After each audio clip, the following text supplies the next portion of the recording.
Hey everyone, and welcome back to another SFX video. So in today's video you're going to be seeing kind of like trypophobia removals and also the application of how to create a trypophobia look. So this I done on my leg, my lower leg, my calf you could say, and I am just removing it. Look how satisfying it is. Have a look at how satisfying the latex removal is.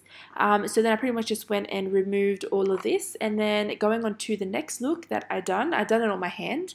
Pretty much just lay down some scar wax and just create little tiny little holes. You can do big holes, little holes, add your blood, add your kind of colors, and you're done. And then I did another one on my foot. So the one I done on my foot is my whole foot covered in scar wax, and then I done tiny little holes, as you can see up close, all different sizes of the holes, and then just colored it with some blood and added some maggots and worms. And there's that one. And then I done it on my fingertips. This one I went live on my TikTok and I actually filmed it, screen recorded it, and that's how it turned out. Pretty cool.